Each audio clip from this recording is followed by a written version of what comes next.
Malikura Maliden kura o kango fo o de kango fo bon Maliden kura e bedi ambe aba ka Malikura la façon que kura e to di mi ni ka sa ne bi comme bakari koro la ka ba e mu demisen façon que kura to di akilinaw de be fali hakilina de be fali ce n'est pas dit kana ni dugukolo kura ye kana ni président kura ye fo akilinaw dɔrɔn de be fali d'accord ala ka hakilina ndam amin ko bi jogodi ça va wati bi jogodi aga fsa folo ko fama benatle bamano koti ko fama benatle o ye tiɲɛ e ko korodi ko bɛɛ n'a wagati a ko bɛɛ n'a wagati mais o ko fama dusuba tɛ dugu mara ka ɲɛ ko fama dusuba ko ale dugu mara ka ɲɛ o ye tiɲɛ parce que faama e ka ye nka fɛn bɛɛ kun a bɛ fɔ i ma a bɛ kɛ i la i b'a bɛɛ kun k'a muɲu walasa i ka baara bɛ se ka ɲɛ i bolo ko fama ko diɲɛ ɲɔgɔn ɲuman don mais dalama ɲuman tɛ dɛ o ye tiɲɛ e mun na jɛɲɔgɔn ɲuman don nka ni faama ka faamaya sirila e ka vie la a b'i mago sa e kana ko sa a tɛ teriya lajɛ ayi teriya jumɛn teriya jumɛn lawo kubaru mais bamanan bɛ kuma kelen fɔ m'o fɔ ko faama ma jugu ko a kankɔrɔ sigila de ka jugu e mun na kankɔrɔ sigila olu bɛ min sɔrɔ olu b'a fɛ a ka dan olu dɔrɔn ma olu t'a fɛ a ka tila olu ni mɔgɔ wɛrɛ cɛ donc n'i ye mago bɛ faama la u bɛ fɛn bɛɛ kɛ i ɲɛ kana d'a kan sinon faama caman bɛ u ma jugu dɛ mais minnu b'a kɛrɛfɛ dɛ olu de ye danger ye ko ni ko b'a cogo la ko dugu man ka bonya dugutigi ma awɔ mun na dugutigi ni sigilen yɔrɔ kelen dugutigi sigilen yɔrɔ kelen nka ko kɛra cogo o cogo a gɛlɛyara a ɲɛna cogo o cogo fɛnɛ a bɛɛ bɛna sara dugutigi de la o donc o de y'a to a man ka bonya dugutigi ma mais segukaw ko bakariw ko ten ko ni y'a ye duguden jɛra ka dugutigi bɔgɔ ko a magara tana de la dugutigi ka bɔgɔ ni duguden de jɛra ka dugutigi bɔgɔ ko dugutigi magara tana de la o ye tiɲɛ ye o ye i ye dugutigi bɛ bɔgɔ yɔrɔ min na a ma ɲuman kɛ dɛ ayi a ma ɲuman ayi dugutigi bɔgɔ o tɛ ɲuman ye dugu ma ayi surtout ni duguden de jɛra ka dugutigi bɔgɔ dugudenw yɛrɛ ayi a tura fɛn dɔ la a ma se ka se min ma Moi, je me dis que tu es Niamalo. Je me dis que tu es Niamalo. On lui exception, oui. Bismillah. Ah, bah. Ah, Amida Nyolabi. Bien, Alamusa. Ah. Jouer un galop qui est fla. Namu. Samba fla, Aleni, Mouha, Anifla. Namu. Aïwa, comme tu dis. Ko kafsa folo ko kafsa folo an b'a fɔ ten folo parce que an yɛrɛ bɛ yan folo yan n'a yɛrɛ ka tila mun bɛ kan to dɔn an t'o dɔn voilà i ka kuma ɲɛna wa ko ni bɛ kuma kana ɲinɛ ala ma l'essor faso ka fasiri ale ko di ale kumalen an bɛ taa Gawo mara la ale kumalen bɛ ko bagan maralaw kɔni an wagati min na ko sisan gɛlɛya kɔni bɛ u kan ka sabu kɛ bagan bana dɔ kɔni nalen don min ni ale kɔni bɛ ka dankari u ka bagan caman kɔni na kunnafoniya yira k'a fɔ nin yɔrɔ kofɔlen kɔni olu ka sɔrɔ fanba kɔni bɛ bagan mara de la ko nka ni bana kofɔlen nale kɔni k'a bɛ ka gɛlɛya don u ka sɔrɔ ko ta fanfɛla o la hali bi ani essor bɛ to ɲɔgɔn fɛ kalanko ta hukumu kɔnɔna na yɛrɛ k'a fɔ san laban kimɛnniw ni olu ye examenw ye ko o wagatiw kɔni fɔra ni o ye datiw ye ko datiw kɔni bɔra examenw ka ɲi ka kɛ wagati min na essor ale ka laseli don hali bi ani essor bɛ to ɲɔgɔn fɛ farikolo ɲɛnajɛ ta fanfɛla la CAN 2023 Mali Congo ko a kɔni tɔ tora tile fila ye ni o ye jour J-2 k'a tɔ tora tile fila ye essor ale ka laseli don ayiwa ala k'u sɛn ladiya ka bi caman don ka kɛ kunnawolo ye u bolo sinon an mɛnna tɔrɔkɔ la l'indépendant ale ye mun sɛbɛn indépendant ale kumalen don fɛn min kan o de ye CEDEAO mɔgɔ olu ka ɲɔgɔn ye min kɔni ka ɲi ka kɛ sibiri natɔ juin kalo tile 4 Ganakaw olu fɛ yen nɔ o de hukumu kɔnɔna na min bɛ tali kɛ laseliw fana yira k'a fɔ k'an bɛ wagati min na ko sisan k'a bɛ n'a fɔ ɲɔgɔn ye kɔni bɛna kɛ sababu ye ni ka sanction kofɔlen kɔni ni o bɛ Mali kan ni ka o wuli ka bɔ yen o de hukumu kɔnɔna na Macky Sall ni ale Union Africaine ɲɛmɔgɔ ye ale kɔni ye weleweleda kɔni bila Bamako ma ni o ye Mali ye k'u ka fɛɛrɛ bɛɛ lajɛlen kɔni kɛ walasa bɛn bɛ se ka kɛ ko la cogo min na ale nin fɛnɛ a ye welewelemada kɛ ka ɲɛsin CEDEAO mɔgɔw fɛnɛ ma k'u fɛnɛ k'u ka kow kɔni nɔgɔya wasa gɛlɛya min kɔni bɛ an bɛ wagati min na i ko sisan fɛɛrɛ bɛ se ka Macky Sall a ye welemada bila Mali ma ko fɛnɛ maliyɛnw ka wuli ka jɔ bɛɛ lajɛlen kɛ n'o ye ɲɛmɔgɔw ye bɛn bɛ se ka kɛ cogo min. Ale CEDEAO ka nɔgɔya ale yɛrɛ tɛ CEDEAO la. Oui, ale b'a la mais ale tɛ ɲɛmɔgɔ ye. A b'i n'a fɔ welemada in ɲɛsinnen don CEDEAO ɲɛmɔgɔw de ma k'u fɛnɛ u ka ko nɔgɔya walasa bɛn bɛ se ka kɛ ko la cogo min. Ale bɛ segin o. A kɔni b'a la voilà mais a décision t'ale bolo quoi a bɛ fɛ k'o de fɔ. I m'a ye indépendant ale ka laseli don hali bi ani indépendant bɛ to ɲɔgɔn fɛ a yera k'a fɔ min bɛ tali kɛ session du conseil disciplinaire ni o bɛ tali kɛ conseil supérieur de la magistrature mɔgɔw olu kɔni k'u kɛn bɛ ka welemada kɔni bila Mohamed Chérif ko ne kɔni ma kiiriko ta fanfɛla la a yera k'a fɔ k'a bɔra dɔgɔkɔrɔ ka bila nin kalo tile 15 la n'o ye juin kalo tile 15 natɔ o ye indépendant ale ka laseli. Kiirimaw fana bɛ kiiri awɔ u m'a fɔ ko mɔgɔ si tɛ sariya sanfɛ yan. Kiirimaw yɛrɛ bɛ kiiri. Kiirimaw yɛrɛ bɛ kiiri. O ye kiiri ye. Le challenger. Challenger ale kumalen no fɛn min kan o de ye Modibo Sumare kulu min bɛ n'i y'a bɛ fɔ ma ko Alliance des forces démocratiques ale y'a jira k'a fɔ ko ɲɔgɔn ye kɔni bɛna kɛ Ganakaw fɛ juin kalo tile 4 natɔ ko kɔni ye Mali ka chance laban kɔni ye a bolo ka sabu kɛ ko an ka ɲɛmɔgɔ kɔni an wagati min na i ko sisan kɔni ye gɛlɛya kɔni ta ka ɲɛsin maliyɛnw ma ni o ye embargo ye ko ka sabu kɛ ni o ka tɔgɔ ɲini kɔni ye o sinɔ ko ni gɛlɛya kofɔlen kɔni ko dan bɛ se ka kari a la ni o ye ka fɛɛrɛ kɔni sɔrɔ a la ka sɔrɔ an ma se nin wagati o ma ko nka ko ɲɔgɔn ye min kɔni bɛna kɛ sibiri don ko kɔni ye an ka chance laban ye. Laban yɛrɛ. Docteur Modibo Sumare ko ten dɛ. Ale de ko ten. Ale hakilina ye. Sisan n fɔ Sumare. Le Sphinx. Sphinx ale kumalen no min kan o de ye ko affaire Birama Touré ko o ko kɔni ko nɔgɔlen kɔni tɛ ko a ko jɛlen no i n'a fɔ Touré tɛgɛ Sphinx ale ka laseli kɔni don hali bi ani Sphinx bɛ to ɲɔgɔn fɛ ale fɛnɛ kumalen bɛ metali kɛ farikolo ɲɛnajɛ kɛrɛnkɛrɛnnenya la balontan fanfɛla na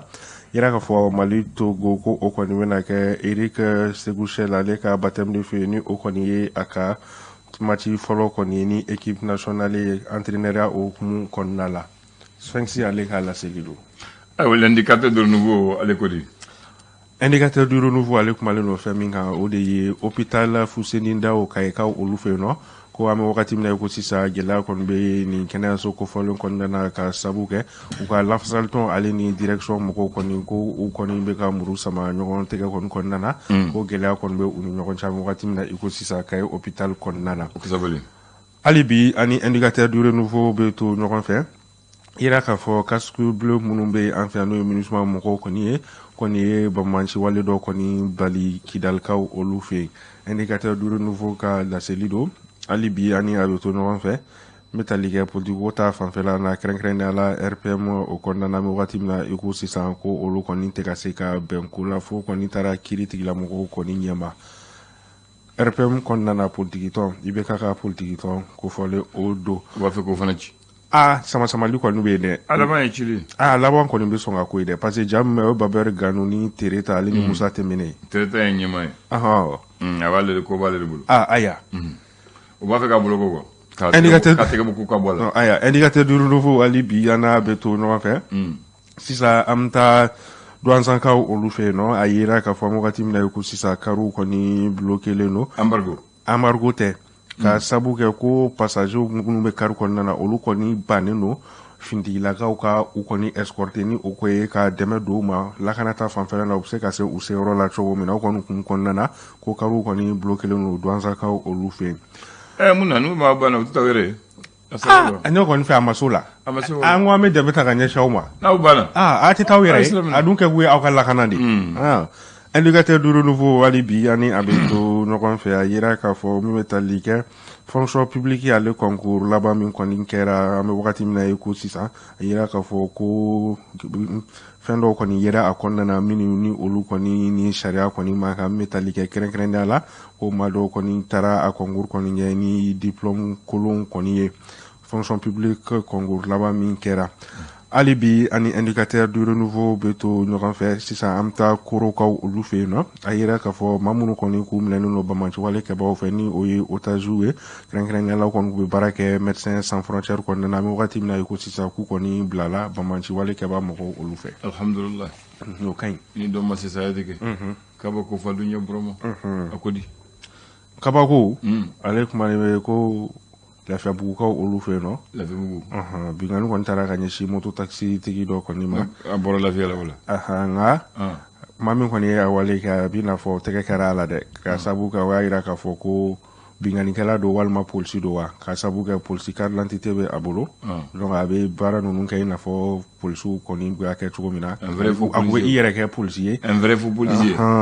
obeke o mo ko be o chama yere kabako ale ka la selido ale bi ani kabako beto no fe yera ka fo ko fana fie kura ka fe ale ni soninkei kati marala ira ka fo maro ko ni siratige bulma fewnya siratige la nunu ko ni ku ko ni ye siraka million tan ko ni bo mo ko kuna ale ni uka bulla fe na fama ko ka tani oluye kabako ale ka la selido ali bi yani kabako beto no fe si samta kay ka olu fe no kren ala kay kaso ira ka fo tigila ko ni tege ke muso do ko ni na ni drogu sachet ko ni bisheki ani duruye muso de ka bara ni de trafic de drogue findigila wo eteke kala kay ka olu fe no kabako ali bi yana beto no fe sisa amta Tombouctou keren ala o ka quartier mbini abe fuma ko dabaraju Tombouctou ale koni findigila ka wule ka jo koni sera ka ke sababu ni ka tege ke metalike ni duwa wale ke ba moko wolo vlala ale ni sera ka moto shaking koni mine ubolo kabako ale ka le selido ame saloli ke na ale kabako e barake kata foto mutu kibaru la ba fo ngwa butare ayo maman André Etienne Take Etienne do d'accord nak li bina bo Etienne ñaare jamana ni antamana sira jama vele 2 juin 74 ouais anga façonné ka constitution flana folo kera watimina indépendance ta la loi référendum modibo ka watila flana coup d'état kera donc yo constitution fallait 2 juin 74 yo constitution kurata même là mon voyez ouais kabako malika kabako constitution ko la démocratie au sein du parti ko parti rotogo IDPM Union démocratique du peuple malien fanga sigiro yero ya ko la maison du peuple Moussa Arabi sigiro mina c'est venu kala ko ta faut parler comme maison du peuple jamana den ko so ay wala se bag maintenant ko parti yere l'Union démocratique du peuple malien comme malien yere que démocratie parti de voilà ko maintenant chara de bey wala chara jume ko ni demse kulu flaté kulu sabaté kulu kelendo UNGM Union nationale des jeunes du Mali jago e budo wala ni to le viré ko ni musoye kulu kelemba togola UNFM Union nationale des femmes du Mali ni bala ni tala ibiré ite ta do rekon kri ni kamalem kroye ni ba fe politique e budo IDPM la IDPM Union démocratique du peuple malien parti ni parti de Kadié démocratie Kadié e budo parti la ni tala ibiyere barakala yere kele be yente mi na sonata ni barakala kulu kele kulu flate abe kele o watin maintenant we mu defo ko kalata de beke ko kalata ko candidat unique pour les présidentielles liste unique pour les députés et bokoro non kalata be ke démocratie la ko démocratie do ko ma de beta kalata ke mais candidat kele akuma kalata ku na fatolaw le mo fo de volé.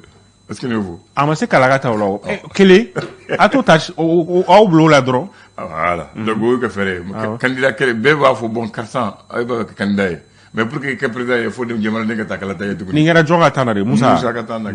mais o dewa maintenant ni ba que député bi segini flade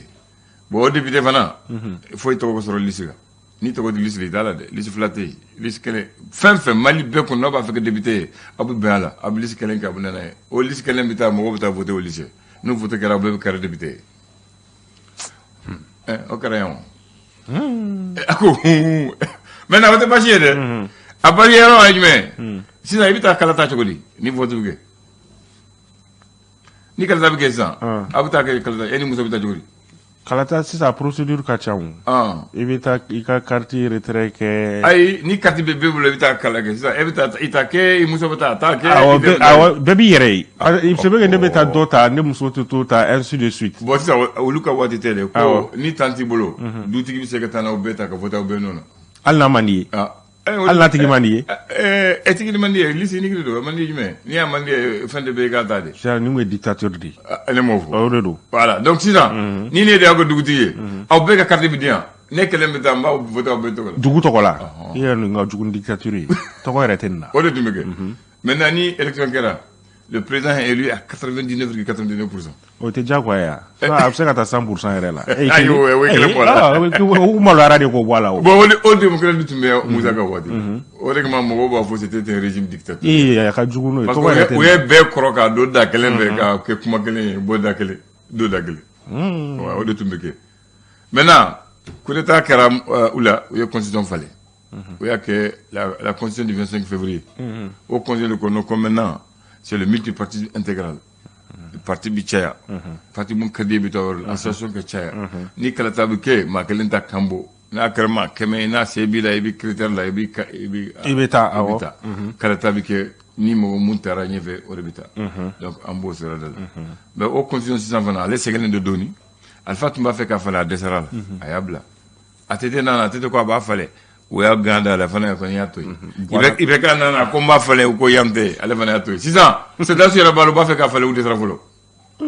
ayiwa an b'o yɔrɔ de la n b'a fɛ k'o de f'u ye bi mun de b'o constitution kɔni t'o dɔn mais u bɛɛ dɛsɛra Alpha dɛsɛra a tɛ dɛsɛra i bɛ ka dɛsɛra ayiwa transition fanga u ko olu bɛ se olu yɛrɛ bɛ suli sala la fɔlɔ ayiwa a bɛ bolo a tɔn t'o dɔn dɛ a kɔni bɛ yen fɔlɔ a kɔni bɛ yen n b'a fɛ k'o de f'u ye bon nin bɛɛ kɛra yan waati nin de dɛ